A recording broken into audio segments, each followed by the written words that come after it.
Yung maiiwan na polis doon sa KOJC compound tomorrow, ultimatum ito will be outlawed. Outlawed, no? Nakakahiya yun, polis kayo, kayo pa yung outlaw. Ito ang wow trending. Mga pulis na nasa loob ng Kingdom of Jesus Christ compound nagkalat ng kademonyuhan. Sa Davao, panooring mabuti ang ginawa ng pulis na ito sa isang miyembro ng Kingdom of Jesus Christ na tumulong mag-ilaw gamit ang kanyang cellphone. Pero teka, bakit nga ba nag-iilaw ang mga miyembro ng Kingdom of Jesus Christ na meron namang ilaw sa loob ng compound? Ito ang post ni Jason Sa na pinutol na pala ng mga pulis ang kuryente at tubig sa loob ng Kingdom of Jesus Christ compound. Pero ang ginawa ng pulis na ito na nasa kanyang likuran ay inisprehan ito ng tear gas ang kanyang mukha. Namilipit sa sakit ang miyembro ng Kingdom of Jesus Christ. At hindi lang pala isa ang natirga sa mukha. Isa ang Chief Executive ng Kingdom of Jesus Christ na si Sister Nilida Lizada na tinira din ng terga sa mukha ng isang pulis.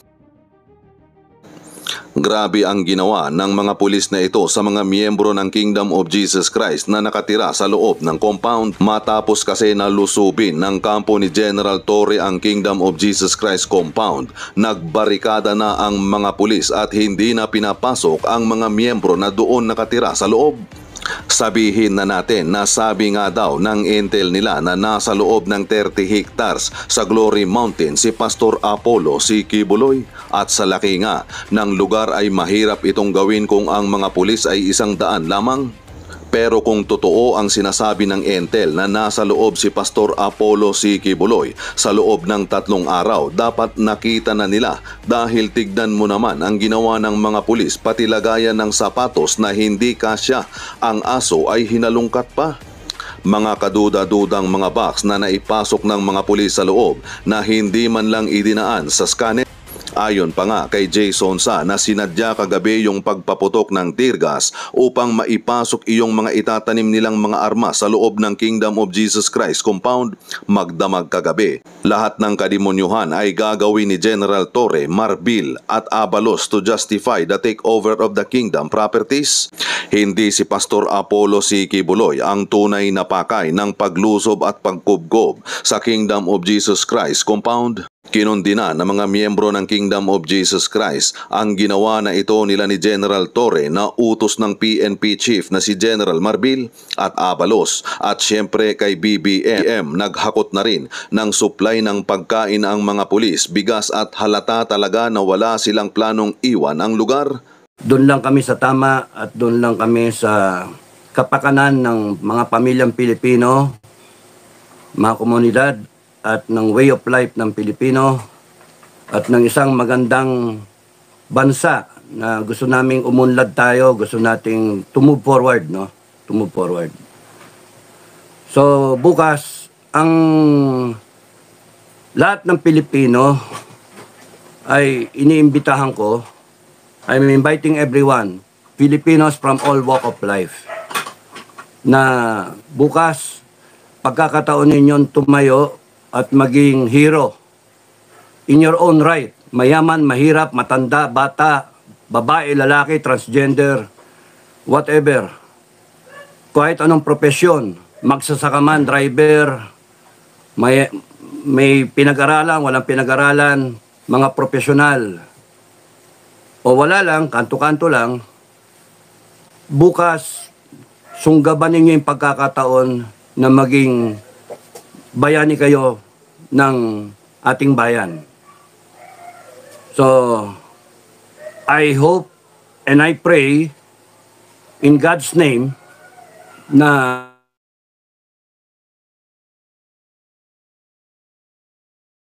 Pilipino. Yan ang panawagan ko sa inyong lahat. Number 1, lahat ng PNP dyan sa KOJC compound, kayong mga PNP, para sa inyo to, kung nadidinig nyo ako, and I encourage all vloggers, all media outfits na i-disseminate nyo tong aking sinasabi. Lahat, pati hanggang Malacanang, hanggang lahat, buong mundo. i-disseminate nyo, please, yung aking sinasabi. Number one, lahat ng PNP dyan sa KOJC compound, di ko alam numeron, 2,000, 3,000. Basta kayo, lahat ng PNP dyan sa KOJC compound. Kung ang pananaw ninyo, mali yung ginagawa ninyo, tigil nyo na. Binibigyan ko kayo ng hanggang bukas ng umaga, no? Hanggang bukas ng umaga na lahat ng PNP na ang paningin nila ay mababait sila na mga pulis. Tanggalin nyo yung magazine ng baril ninyo, tanggalin nyo yung naka-chamber na bala sa baril ninyo, at sukbit nyo pababa yung muscle ng baril. And you leave the KOJC compound. You leave the KOJC compound. And you report to either the mayor of Davao, si Baste, walang kinalaman, hindi ko kinakausap yan.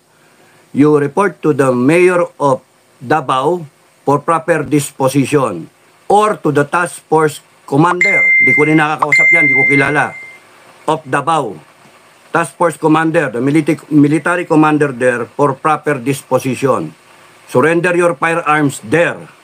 Lahat ng police sa KOJC na ang pananaw nila ay wala sa hulog ang ginagawa nila, you vacate the premises of KOJC.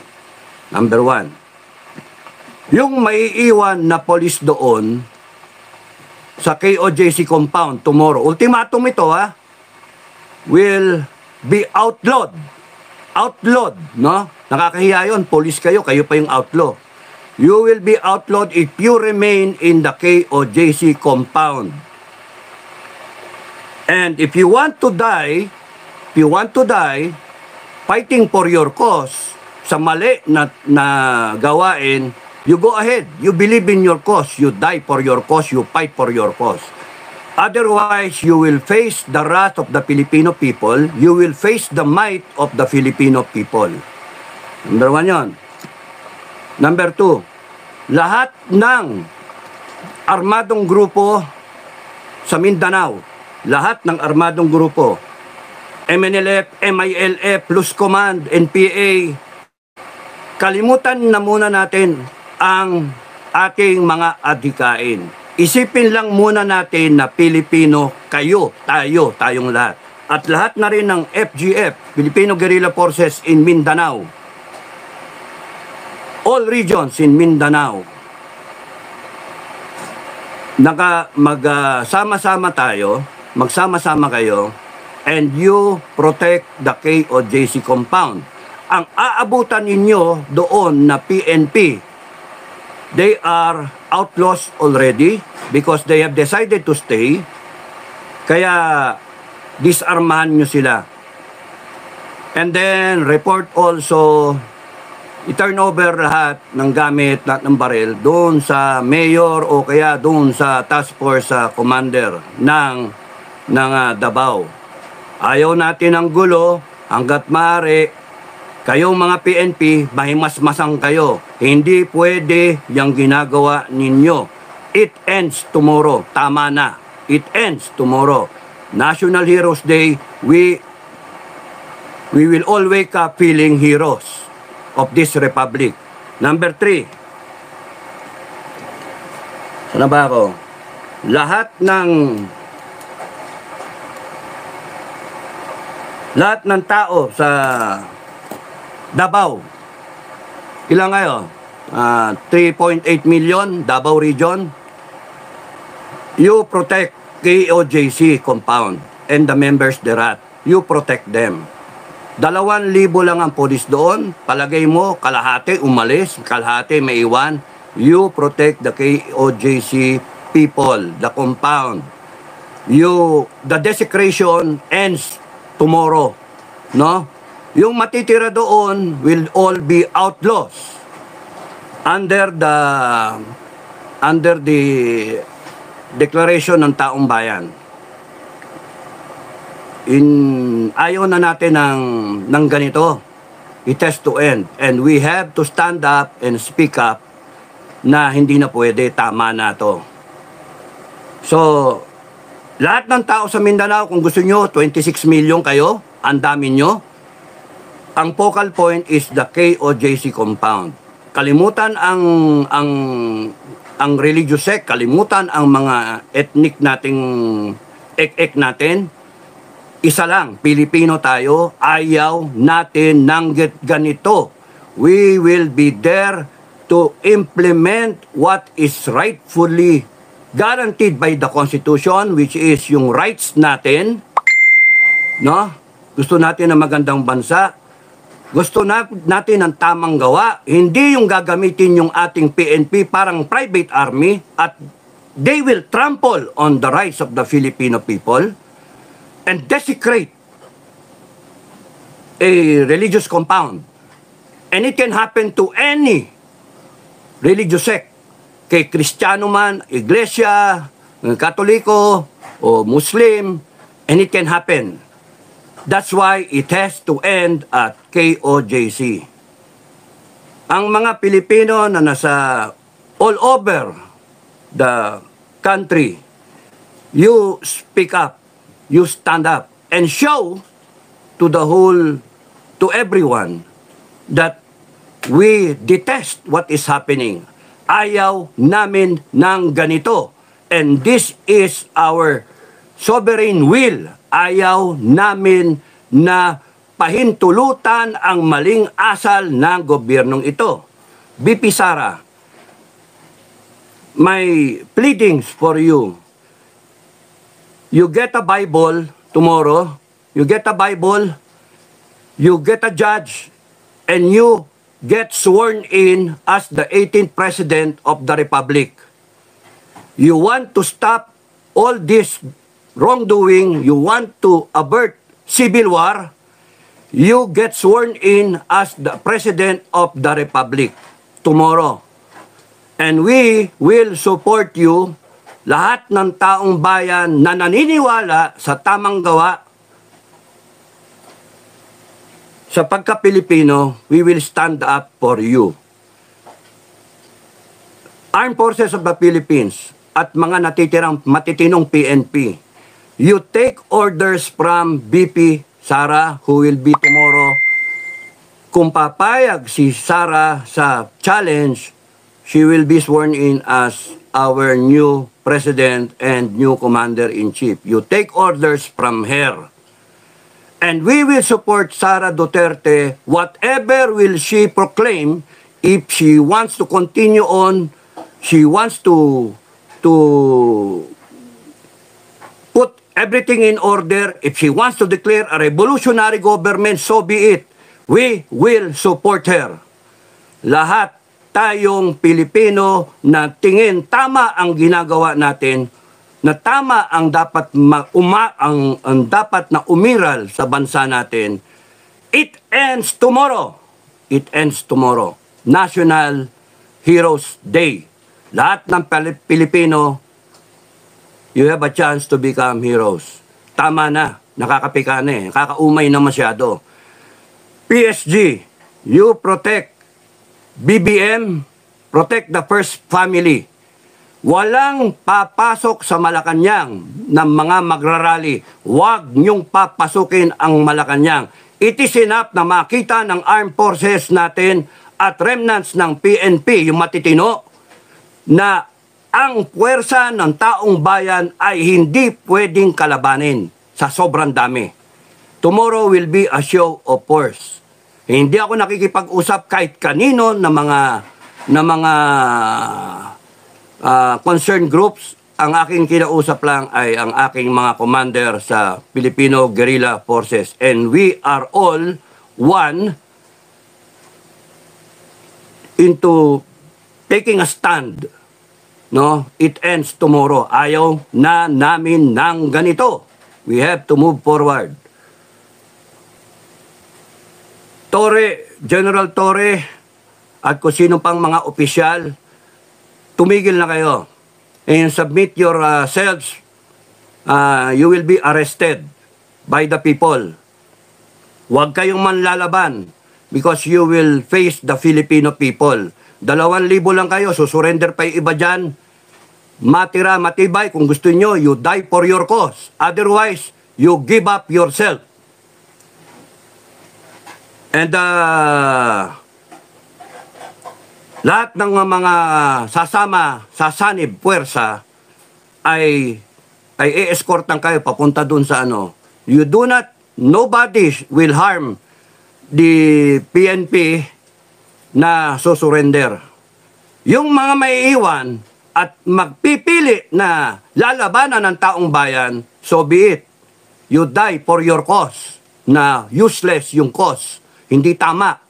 Hindi tamang kalabanin ang taong bayan. Hindi pwedeng lapastanganin ang taong bayan.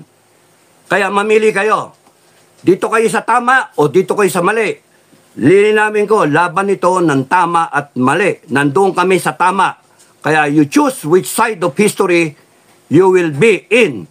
Doon kayo sa tama o doon kayo sa mali. Kung doon kayo sa mali, good luck. Pagbuburulan namin kayo. Hindi na tama itong ginagawa nato eh. So we will have two presidents. BBM and Inday Sara parang EDSA 1. No? Presidente pa si Ferdinand Sr. Nandun siya sa Cavite at na-sworn in si Cory Aquino sa Club Pilipino. Kung hindi kayo susunod AFP-PNP, hindi kayo susunod kay Inday Sara, who I wish, I hope, Inday Sara, you will take on the responsibility as the new Commander-in-Chief. So help us God.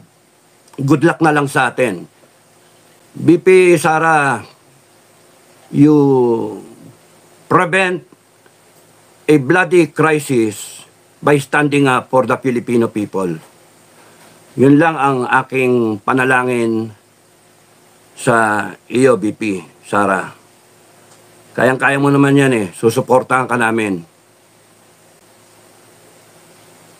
Hindi pwedeng umiral ang kasamaan. Hindi pwedeng manatili yung ganitong asal ng mga kapulisan natin. Hindi pwede yung tuloy-tuloy na pag-abuso ng kapangyarihan na tayo ring taong bayan ang nagbigay sa mga niluklok natin. Kaya we will just implement the Constitution. Wala tayong magawa. Ang second in command is Sara Duterte. She's the Vice President and by God, by way of our Constitution and succession, she is going to be sworn in. Kung payag siya, she's going to be sworn in as the new president. And BBM, you step down. Ang hindi susuporta, okay lang. It is your choice. Pero ipakita ninyo, mga kababayan, mga taong bayan, all walks of life, ipakita ninyo na kayo ang nasusunod, kayo masusunod, kayo ang nasa tama. Kinakailangan tayo ay we put our foot down. Ilabas natin yung ating hinanaing, ipakita natin na tayo na taong bayan, ang rason kung bakit may gobyerno ng Pilipinas, isang demokrasya, hindi lawlessness, hindi ganitong authoritarian, no?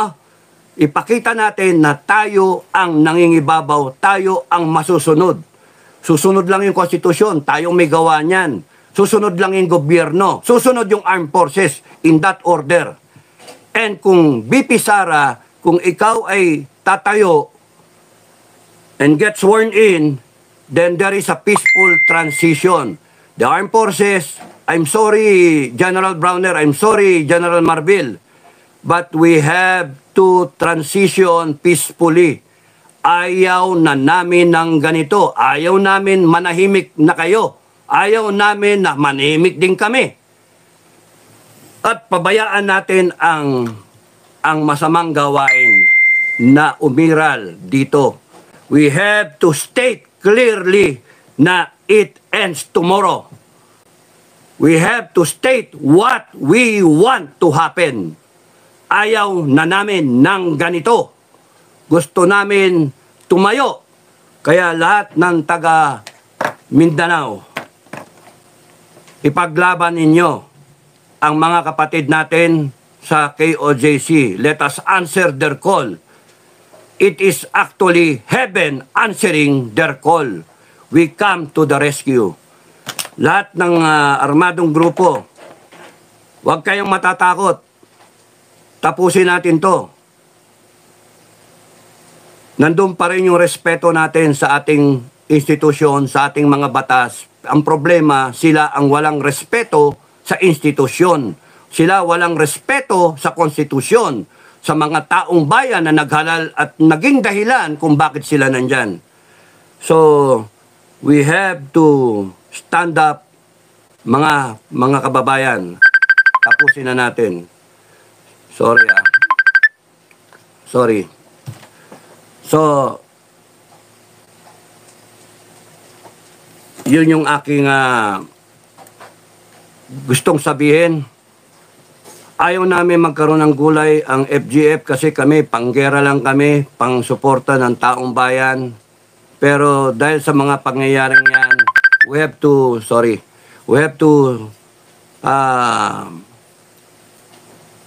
take the side of truth, justice.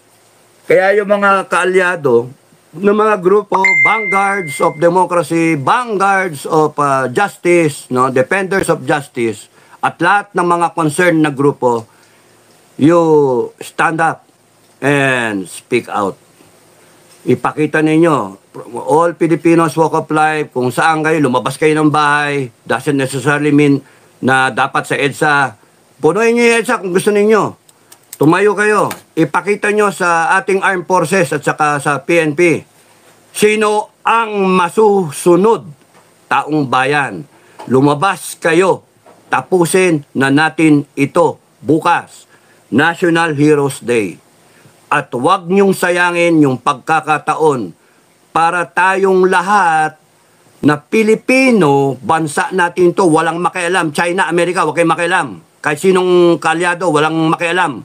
Tayo lang, taong bayan, tayo, Pilipino. Tomorrow you declare you are a Filipino and you become a hero for this country. Yun lang ang aking gustong mangyari. So, bukas yung tindahan, maraming reaksyon. Haba, maraming reaksyon. Ayoko na abutin ng 1 oras. Okay, ako haba talaga. At thank you for saying it. Protect Sara Duterte. FGF, protect Sara Duterte. Ang tawag dito, PSG, protect the first family. Wala, no harm. Mapunta sa first family, PSG. Pero, kailangan kasi nating isubject yung first family and all people around the BBM to a hair follicle drug test. Mahalaga pa rin sa akin yon, no? Mahalaga pa rin sa akin yon. Gusto kong makita kung totoo yung mga kwento, kung totoo yung allegation at kung bakit ayaw. Pues, we will force a hair follicle drug test sa mga kinaukulan. Yung mga cabinet secretary, stay put lang kayo. You consider yourself under house arrest, no? Kung yung leadership ng AFP ay bahala na si Inday Sara, kung you are free to appoint someone new kung gusto nyo, nasa inyo yon. Ikaw ang presidente na when you get sworn in. Pero as far as I'm concerned, AFP intact lang kayo, PNP intact kayo, PNP may masmasan sana kayo. Because kung ayaw ninyong magkagulo-gulo ang Pilipinas, sundan ninyo ang taong bayan. No? Tomorrow we make a stand. Tomorrow we proclaim what is our sovereign will. Okay? So hanggang dito na lang ako. Maraming salamat sa inyo. God bless everyone. Thank you sa pagpanood ninyo. Thank you sa mga comment ninyo.